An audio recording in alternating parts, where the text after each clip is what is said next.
Khawti khawati, salam alaikum, bonsoir tout le monde, ahlan wa sahlan, marhaba bikum, ajma'at al-khair, azul fillaoun, j'espère que vous allez bien. Nous sommes toujours le 15 octobre 2022 et nous explorons ensemble les dessous de cette histoire algéro-marocaine qui n'en finit jamais avec ses tensions permanentes, avec ses rebondissements, avec ses coups de théâtre. L'Algérie et le Maroc, depuis l'indépendance de l'Algérie, depuis les années 60, les années 70, les deux pays sont dans une guerre froide, incessante et interminable. Le monde change, évolue. La fin de la guerre froide, les pandémies, la mondialisation, la quatrième génération d'Internet, la cinquième génération, la conquête de l'espace, peu importe les mutations du monde, mais le conflit algéro-marocain reste toujours le même. Ukraine. Les Algériens et les Marocains, le problème. Et pourtant, je vais commencer par la bonne nouvelle, je vais aller par la mauvaise nouvelle, et on va voir comment un titre peut-être qui résume un petit peu les relations algéro-marocaines depuis toujours. À défaut de la guerre, les guéguerres. À défaut de la guerre, les guéguerres. Il y a des guéguerres permanentes à défaut d'avoir la guerre entre les deux pays. Alors, le dernier rapport du secrétaire général de l'ONU, Antonio Guterres, qui a été remis le 3 octobre 2022 aux membres du Conseil de sécurité des Nations Unies, concernant l'évolution des événements autour du conflit du Sahara occidental, explique noir sur blanc que l'envoyé personnel du secrétaire général des Nations Unies, de l'ONU, a rencontré à plusieurs reprises entre octobre et septembre 2021 et octobre et septembre 2022, il a rencontré à plusieurs reprises les dirigeants algériens et marocains.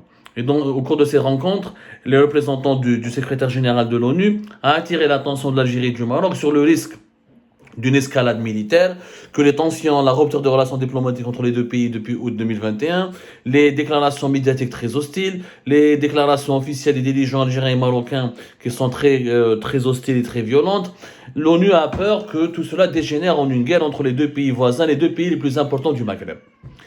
Il s'avère que les dirigeants marocains et algériens ont rassuré l'envoyé personnel du secrétaire général de l'ONU et ils ont expliqué clairement qu'il n'y a aucun des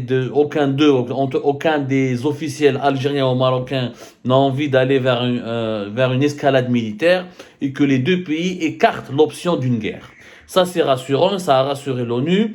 Donc, ni l'Algérie ni le Maroc n'ont envie d'avoir une guerre, ni l'Algérie n'a envie d'attaquer le Maroc, ni le Maroc n'a envie d'attaquer l'Algérie, ni le Maroc n'a envie d'avoir une escalade militaire avec l'Algérie, ni l'Algérie n'a envie d'avoir des affrontements militaires avec le Maroc. Ça, c'est ce que les dirigeants des deux pays ont donné comme garantie à l'ONU. Sauf que, dans la réalité, la situation est en train de s'aggraver de jour en jour.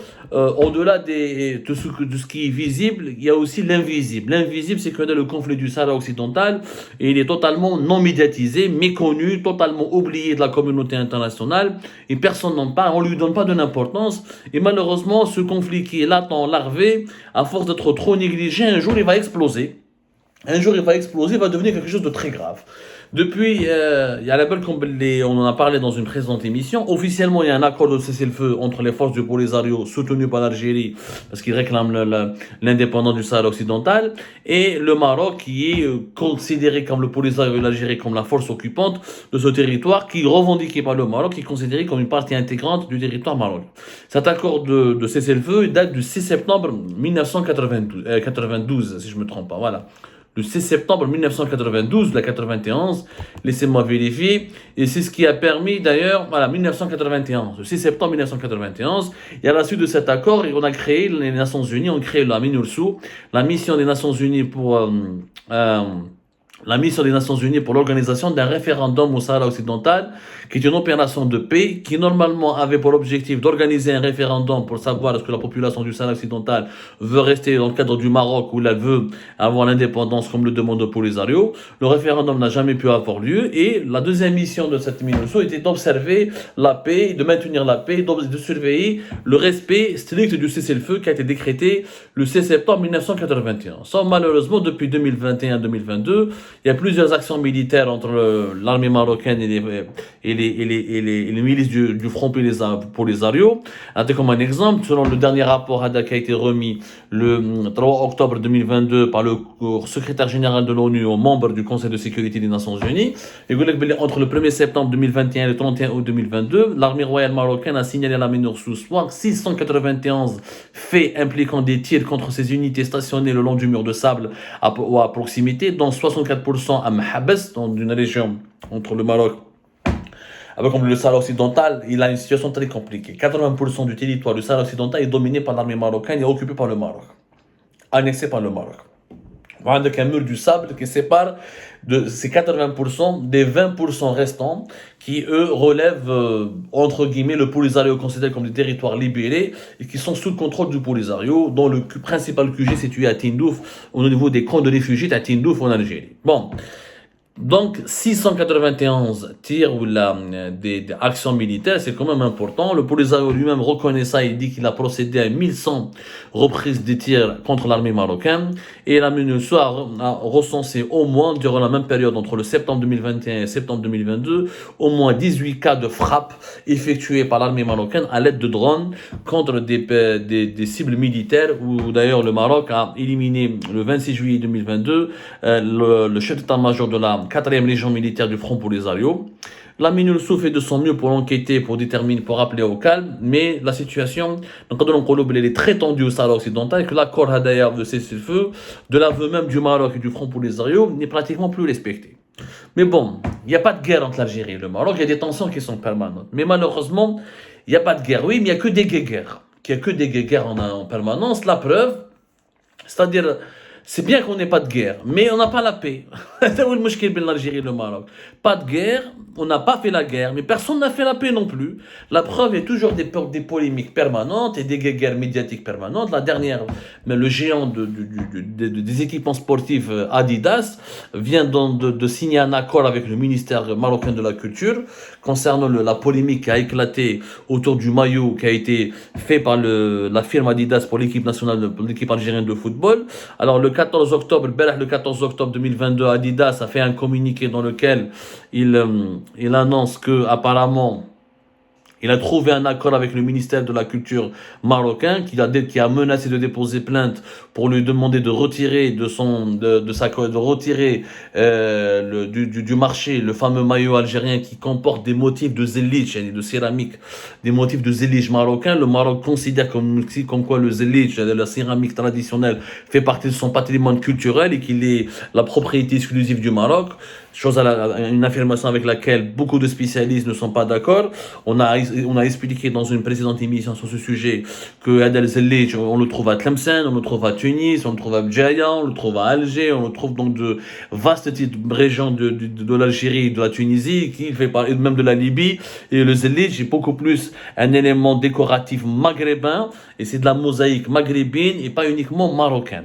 C'est comme s'il y a des plats qui sont maghrébins, on va dire qu'ils sont uniquement marocains, ou l'oreille, on va dire qu'il est marocain, ou le couscous qui est maghrébin, il n'est ni algérien, ni marocain, il est maghrébin. Mais malheureusement, effectivement, et ça, mes amis marocains devront me pardonner cette sincérité, mais il y a une tendance, il y a une dérive marocaine qui consiste à maroccaniser à tout prix certains traits culturels qui sont maghrébins, ou là, certaines tendances culturelles, ou là, certains éléments du patrimoine culturel qui sont communs à tout le Maghreb, mais le Maroc a tendance à faire une course au niveau de l'UNESCO, ou là, au niveau des instances internationales, pour les enregistrer uniquement comme étant des caractéristiques identitaires, ou là comme étant des éléments du patrimoine culturel uniquement marocain. Je rappelle que l'UNESCO, c'est l'Organisation des Nations Unies pour l'éducation, la science et la culture, qui est spécialisée notamment dans la protection des biens culturels et du patrimoine culturel de l'humanité. Mais cette tendance que le Maroc a, elle est vraiment énervante et c'est vraiment pas bien, c'est inamical. Il faudra que les Marocains acceptent que nous sommes des Maghrébins. Il y a des dimensions, il y a beaucoup d'éléments culturels et identitaires qui sont communs à tout le Maghreb, que ce soit dans la musique, que ce soit dans la culture, que ce soit dans l'urbanisme, que ce soit dans l'architecture, que ce soit dans les vestimentaires, dans le textile. Et donc cette volonté à chaque fois de s'approprier les symboles culturels du Maghreb pour les transformer uniquement en symboles culturels maghrébins cause vraiment problème. En tout cas, Adidas a cédé aux menaces du gouvernement marocain, puisqu'il a dit, il y a un communiqué officiel qui dit alors Alors, il y a un communiqué officiel qui dit qu'après après des discussions constructives entre Adidas et le ministère marocain de la Culture, c'est un communiqué officiel d'Adidas, hein, nous pouvons confirmer qu'un accord juridique positif par rapport à la récente affaire des maillots de football a été trouvé. Donc, ils ont trouvé un accord. Adidas a reconnu dans le communiqué que le design s'inspirait effectivement du motif des mosaïques de Zellige. Cette affaire il l'a reconnu. De son côté, l'avocat du ministère de la Culture marocain, Maître Mourad El-Ajouti, il a fait parvenir un communiqué à l'AFP dans lequel il dit que cette affaire a mis en exergue l'importance de la défense de notre patrimoine culturel et du savoir-faire ancestral de l'artisanat marocain. Le porte-parole, l'avocat du ministère marocain de la Culture, continue d'affirmer que le Zellige fait partie des monuments c'est un patrimoine culturel marocain. On le retrouve dans les monuments de la Médina de Fès, la cité de Chelleh, et tout s'inscrit sur la liste du patrimoine mondial de l'UNESCO en 1981-1985. Sauf que, encore une fois, le Zellige, on le retrouve aussi sur des monuments algériens ou tunisiens ou même libyens qui sont inscrits, notamment algériens et tunisiens, notamment à Tlemcen, qui sont inscrits sur la liste du patrimoine mondial de l'UNESCO. Et ça, malheureusement, j'aurais aimé que les autorités algériennes réagissent de manière civilisée pour répondre à ces affirmations historiques avec des arguments. Malheureusement, je ne sais pas que fait le ministère algérien de la Culture. Ils n'ont même pas fait de réaction. À un moment, il y a une conférence de presse, une réaction. Vous contactez Adidas pour leur dire que vous n'avez pas fait de tort. Adidas, là, il a été obligé de présenter des excuses. Vous vous rendez compte? Le problème algéro-marocain a fait plier Adidas. Même Adidas, on ne se maintenant. Adidas, donc, il dit dans son communiqué d'Albert, 14 octobre 2022, qu'il regrette la polémique autour de ces tenues d'échauffement. Il a précisé, voilà, c'était des tenues d'échauffement. C'est pas le maillot officiel avec lequel l'équipe de football algérienne va jouer ces matchs officiels. Ce sont pas les maillots avec lesquels les joueurs algériens vont jouer les matchs sur les pelouses du stade de football. C'est un maillot d'échauffement. C'est des tenues d'échauffement uniquement qui seront utilisées pour les entraînements. Adidas a exprimé son profond respect pour le peuple et les artisans du Maroc. Et il a dit que nous nous opposons à tout acte qui porte atteinte à l'intégrité culturelle et l'héritage historique des personnes et des nations dans le monde. Donc, en fait, Adidas s'est plié à la menace marocaine. Le Maroc a gagné son bras de fer contre Adidas, puisqu'Adidas a fait un véritable mea culpa. Voilà. Maintenant, on ne sait pas, est-ce qu'ils seront retirés? L'accord, il n'a pas été expliqué. Adidas ne dit pas dans son communiqué quel est le contenu de cet accord qu'elle a signé avec le ministère marocain de la Culture. Il ne le dit pas précisément en tout cas, il n'y a rien de précis. Il a formulé une sorte d'excuse, voilà, un respect pour le peuple et les artisans du Maroc. On n'a pas voulu blesser ou là on n'a pas voulu offenser les artisans et les artistes marocains. Nous avons trouvé un accord, etc. Il y a eu des discussions constructives, mais on ne sait pas. Est-ce qu'il sera retiré, pas retiré? Mais elle est benèche. Moi, j'espère qu'il ne sera pas retiré, mais en tout cas, même le ministère de la Culture marocain, il a dans ses déclarations aux médias marocains, il a dit qu'il n'a pas de précision à ce sujet. Donc on ne sait pas, est-ce que le Maroc a voulu juste faire une polémique médiatique comme ça pour emmerder l'Algérie, pour démontrer qu'il a de puissants relais sur la scène internationale et qu'il peut gagner des batailles juridiques face à des géants mondiaux du sport, ou là, est-ce qu'il a demandé quelque chose de précis? En tout cas, le Maroc, les autorités marocaines n'ont pas précisé elles aussi qu'elles ont demandé le retrait de ce maillot, ou là, elles ont demandé le retrait de ce maillot. Elles n'ont pas gagné pour autant le retrait définitif de ce maillot par Adidas. Donc en tout cas, parce qu'il y a d'autres scénarios. Ben là, qu'il faudra que les maillots qui seront rachetés, vendus par Adidas, peut-être qu'une partie des bénéfices doit aller aux artistes marocains qui détiendraient, selon les autorités marocaines, les droits de propriété du Zellige. Maintenant, le dossier doit être dit. Le ministère algérien de la Culture, il y a le ministère de la Culture en Algérie, il faut réagir. Si le Maroc a enregistré, il a des droits de propriété sur le Zellige, c'est le tort de l'Algérie qui n'a pas contesté, qui aurait pu dire non, le Zellige n'est pas marocain, il est maghrébin, que les artistes et les artisans algériens ont autant de droits sur le Zellige que les artistes et les artisans marocains. Donc ça, il y a une défaillance majeure de l'Algérie et de ses autorités qui démontrent une nouvelle fois que les autorités algériennes ne sont pas capables de défendre les intérêts du pays, ni défendre les intérêts culturels, économiques et politiques du pays, ni de faire du lobbying sur la scène internationale pour promouvoir l'image du pays, pour dire que au Maghreb, il n'y a pas que la culture marocaine, il y a aussi la culture algérienne, il y a aussi les monuments algériens, il y a aussi le patrimoine culturel algérien.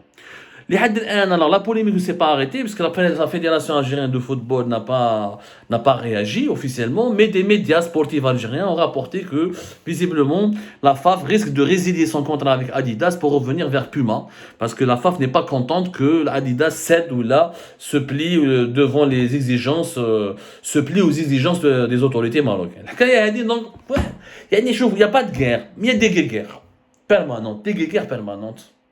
Ça nous pourrit la vie, ça pourrit l'existence à tous les Maghrébins, ça empêche le Maghreb de se construire, ça empêche de se développer, et ça nous divise sur la scène mondiale, ça nous fait de nous des proies faciles pour les puissances mondiales, et ça fait de nous vraiment, ça alimente la rigolade, ça alimente la risée, on est devenu la risée du monde entier, on est comme deux peuples bédouins qui se disputent pour des symboles culturels, pour la chanson, pour le couscous, pour tout et rien, les Marocains et les Algériens se disputent. Vraiment, pour tout et pour rien, ils sont incapables de s'entendre. Je parle notamment au niveau officiel, au niveau des deux populations. Voilà, il y a quelques mouvements extrémistes, mais la plus grande partie des Algériens et des Marocains ont d'autres chats à fouetter. Ils ne sont pas dans cette logique concurrentielle, dans cette logique de rivalité. Mais c'est malheureux que ces guerres se poursuivent pendant 4 décennies. Et nous sommes en 2022, et nous sommes toujours dans la division, dans la rivalité stérile, dans la rivalité purement stérile, parce que l'Algérie et le Maroc sont deux pays sous-développés. Ils gagneraient à unir leurs efforts pour se développer, au lieu de rester dans cette division totalement stérile et contre-productive.